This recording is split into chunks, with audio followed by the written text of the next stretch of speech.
Hello all of you. And last lecture पे हमने part second discuss किया था। आज हम डिस्कस करेंगे पार्ट थर्ड, जो कि हम एसी रिलेटेड प्रतिवर्ती धारा जो चैप्टर है आपका एसी करंट, उससे जो रिलेटेड आपके न्यूमेरिकल आपके एग्जाम में आते हैं उनको देखेंगे। ठीक है, तो इसमें से पहला क्वेश्चन जो आपका बनता है वो पहला क्वेश्चन क्या है कि आपको आई नॉट की वैल्यू गिवन होगी और आपसे आई आर एम एस की वैल्यू को फाइंड करने के लिए कहा जाएगा। तो सबसे पहले हम ये देखेंगे कि आई और आई आर एम एस के बीच में रिलेशन क्या होता है। ठीक है, तो आपने पढ़ रखा है कि जो आई आर एम एस होता है वो किसके इक्वल होता है, आई नॉट ओवर स्क्वायर रूट 2। ठीक है, ये इसकी वैल्यू होती है। ठीक, तो बस गिवन वैल्यू को हम पुट कर देते हैं। तो I R M S equal I naught की वैल्यू है square root 2 then square root 2। तो यहाँ से अगर हम देखें तो आई आर एम एस की जो वैल्यू आपके पास आ रही है वो कितनी आ रही है, 1 एम्पियर। कितनी आ रही है, 1 एम्पियर। ठीक है, तो फर्स्ट टाइप क्वेश्चन तो आपका ये बनता है, या तो आपको आई आर एम एस की वैल्यू गिवन होगी, आपको आई नॉट निकालना होगा, या आई नॉट गिवन होगा, आई आर एम एस निकालना होगा। तो आप इस फॉर्मूले का यूज करेंगे। क्लियर है। सेकेंड टाइप का इस चैप्टर से आपका न्यूमेरिकल बनता है ट्रांसफार्मर से रिलेटेड। अब ट्रांसफार्मर क्या होते हैं आपको पता है कि स्टेप अप और स्टेप डाउन, यानी कि अपचाई और ऊंचाई, दो टाइप के आपके ट्रांसफार्मर होते हैं। तो इसमें हमें ये देखना होता है कि अपचाई है या उपचाई है। तो मैंने आपको मतलब आपके टीचर्स ने आपको ये बताया होगा कि किस में आपकी प्राइमरी और सेकेंडरी सारा जो मतलब प्रोसेस होती है कि स्टेप अप है तो उसमें किस में नंबर्स ऑफ कॉइल ज़्यादा होंगे या किस में नंबर ऑफ कॉइल कम होंगे। तो यहाँ पर जो हमने क्वेश्चन यहाँ पर ले रखा है, इस क्वेश्चन के अकॉर्डिंग आपको क्वेश्चन में दे रखा है कि एक स्टेप डाउन ट्रांसफार्मर है। स्टेप डाउन ट्रांसफार्मर का मतलब हो गया अपचाई ट्रांसफार्मर है। अब अपचाई ट्रांसफार्मर है तो ये हमेशा याद रखिएगा कि अपचाई ट्रांसफार्मर में जो आपके नंबर्स ऑफ कॉइल्स होते हैं या टर्न होते हैं, फेरों की संख्या होती है, वो प्राइमरी में ज़्यादा होती है, यानी कि प्राथमिक में ज़्यादा होती है। क्लियर है, स्टेप डाउन में प्राथमिक में ज़्यादा होती है अपचाई में, और ऊंचाई में आपके सेकेंडरी में ज़्यादा होती है, यानी कि स्टेप अप में। ठीक है, तो यहाँ पर आपको अपने माइंड पे एक रिलेशन को हमेशा याद रखना है। वो रिलेशन क्या है कि जो Vs होता है, Vs अपॉन में Vp इक्वल होता है Es अपॉन में Ep, इक्वल होता है आपके पास Ns अपॉन में Np, बट इक्वल होता है हमारे पास Ip ओवर Is। बस याद रखना करंट वाले में अपोजिट हो जाता है, अदरवाइज सारे के सारे आपके क्या रहते हैं, ऐसे ही एज इट इज रहते हैं। अब हम यहाँ पर देखते हैं कि रिलेशन किस किस के बीच में दिया है। देखिए, हमें जो वैल्यू गिवन है वो वोल्टेज की वैल्यू गिवन है और नंबर ऑफ टर्न की वैल्यू गिवन है। तो इसमें हम क्या करेंगे, एक इसको पुट करेंगे, एक इसको पुट करेंगे और एक इसको लेंगे। तो हमारे पास जो फॉर्मूला आएगा वो आएगा Vs over Vp equal Ns over Np।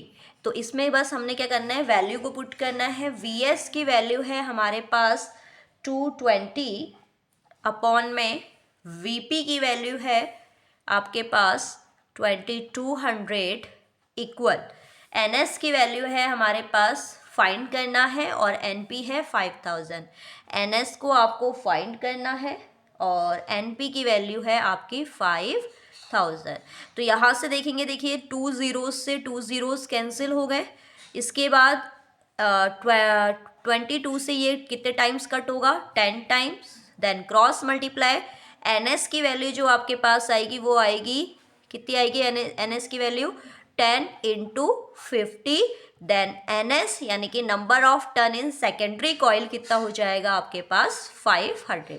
ये नंबर है इसलिए इसमें आप क्या करेंगे, यूनिट को मेजर नहीं करेंगे। ठीक है, इसके बाद है हमारे पास थर्ड क्वेश्चन। ये सेकंड टाइप, पहला टाइप हमने क्या देखा कि किससे रिलेटेड आएगा, आई आर एम एस और आई नॉट से रिलेटेड न्यूमेरिकल बनेगा। दूसरे टाइप में हमने देखा कि ट्रांसफार्मर से रिलेटेड क्वेश्चन बनेगा। ठीक है, अभी ट्रांसफार्मर का हम एक क्वेश्चन और लेंगे जिसमें हमें एफिशिएंसी गिवन होगी, दक्षता। बढ़ते हैं थर्ड क्वेश्चन में। थर्ड क्वेश्चन के अकॉर्डिंग आपको दिया है आर की वैल्यू है 10, एल की वैल्यू है 0.8 हेनरी, ई की वैल्यू है ये। तो ई जो गिवन है हमें बताए कि हम इसको कंपेयर करते हैं एसी वोल्टेज इक्वेशन से, जो कि है ई नॉट साइन ओमेगा टी। तो यहाँ से आपको ओमेगा की वैल्यू मिल गई। ओमेगा की वैल्यू कितनी हो गई आपके पास? 300। ठीक हो गया, ओमेगा की वैल्यू कितनी हो गई हमारे पास? 300। तो हम यहाँ पर देखेंगे जो हमें फाइंड करना है एक्सेल, उसका फॉर्मूला क्या होता है। तो ये हमने कर रखा है, क्या होता है? एक्सेल इक्वल में होता है ओमेगा एल। एक्सेल की वैल्यू क्या होती है हमारे पास? Omega L. बस गिवन था क्वेश्चन में। ओमेगा की वैल्यू अगर मैं इस क्वेश्चन की कंपैरिजन करूँ इस वाली इक्वेशन से, तो यहाँ पर देखो टी का कॉफिशिएंट क्या है? ओमेगा है। यहाँ टी का कॉफिशिएंट क्या है? 300। इसका मतलब ओमेगा की वैल्यू कितनी रही होगी हमारे पास? 300 इंटू, इसके बाद हमारे पास क्या है फॉर्मूले में? एल। एल की वैल्यू क्या है? 0.8। तो इट मीन्स आपको यहाँ से दिख रहा होगा कि हमें क्या है ना, और वैल्यूज़ भी गिवन है। देखिए आर की वैल्यू क्वेश्चन में गिवन है जबकि इसका यूज़ नहीं हो रहा है।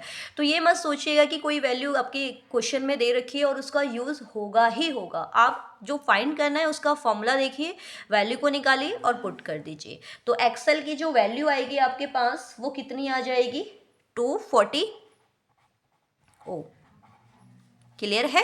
तो आपके पास एक्सेल जो होगा, प्रेरण प्रतिघात जो होगा इंडक्टिव, तो वो हमारे पास कितना आएगा? 240 ओम आएगा। क्लियर है? इसके बाद नेक्स्ट टाइप का जो है वो ट्रांसफार्मर जो है आपके पास सेकेंड टाइप का। इसमें हमारे पास क्या है? एफिशिएंसी भी गिवन है। तो एफिशिएंसी गिवन होने के कारण इस पर जो हमें फाइंड करना है इस न्यूमेरिकल में, वो वैल्यू है हमारे पास क्या, कि आपको पहला तो निकालना है कि सेकेंडरी में कितने कॉइल्स हैं, यानी कि एनएस की वैल्यू फाइंड करनी है। सेकेंड आपको क्या फाइंड करना है इस पे? निवेशी शक्ति, यानी कि जो आपके पास इनपुट पावर है, यानी कि पीआई। ठीक है, तो पहले तो एफिशिएंसी को हम बाद में देखेंगे, पहले एनएस के लिए काम करते हैं। एनएस, एनपी, वीएस, वीपी दिया है। तो अभी जस्ट हमने फॉर्मूला लगाया था, क्या होता है? VS over VP equal NS over NP. अब अगर हम देखें ना, इसमें देखिए अगेन आपको P की जो वैल्यू है वो ग्रेटर दिख रही होगी S से, सेकेंडरी से ग्रेटर है प्राइमरी की वैल्यू। इसका मतलब ये क्या होगा? स्टेप डाउन होगा, यानी कि अपचाइड ट्रांसफार्मर होगा। ठीक है, तो बस इसमें वैल्यू पुट कर देंगे। तो Vs की वैल्यू आपके पास आ गई 220, Vp की वैल्यू आ गई, आई थिंक ये सेम ही वैल्यू दे रखी है, बस पैटर्न को थोड़ा सा चेंज किया इन्होंने। एनएस निकालना है आपको और एनपी यही सेम 5000।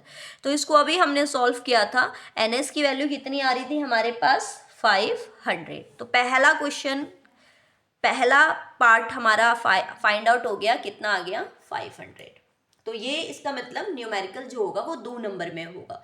आपने क्या करना है बेटा कि जो भी आपको फाइंड करना है उसी के हिसाब से आप चलना, नंबर के हिसाब से चलना, पैटर्न के हिसाब से चलना कि कैसे आपको उस पैटर्न को फॉलो करना है। जैसे ये मुझे कैसे पता चला कि ये 2 नंबर में होगा?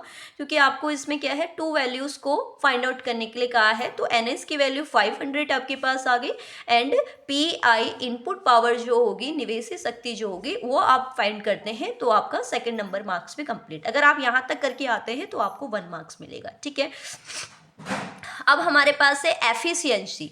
तो एफिशिएंसी दक्षता के लिए आपने फॉर्मूला पढ़ा था, दक्षता इक्वल में आपने पढ़ा था क्या?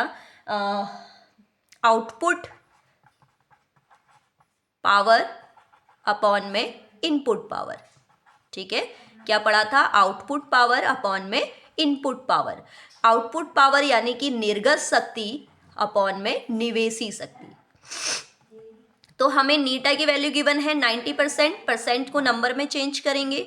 Output voltage I think given है 8 किलोवाट, तो 8 किलोवाट को वाट में चेंज करेंगे तो 10 की पावर कितना आएगा? 3।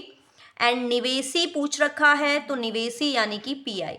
देन क्रॉस मल्टीप्लाई अगर आप करेंगे तो पीआई जो आएगा वो आएगा 8 × 10 की पावर 3 अपॉन में 0.9, देन पॉइंट को आप रिप्लेस करेंगे तो 0 आप इंक्रीज करेंगे तो आपके पास जो पी आई की वैल्यू आएगी वो आएगी 8.89 इंटू 10⁻³ वॉट के समथिंग। ठीक है, तो आपके पास पी आई की वैल्यू क्या आएगी 8.89 इंटू 10⁻³ वॉट के समथिंग। तो आई होप आपको ये चारों के चारों न्यूमेरिकल समझ में आए होंगे। बस आपके एग्जाम में अगर ट्रांसफार्मर से रिलेटेड क्वेश्चन आएगा तो ओनली डिजिट चेंज होगी, अदरवाइज पैटर्न यही रहेगा। क्लियर है? तो नेक्स्ट लेक्चर पे हम क्या करेंगे, इससे आगे के कुछ क्वेश्चंस को और देखेंगे इस चैप्टर के, फिर बढ़ेंगे आगे वाले चैप्टर पे। ओके।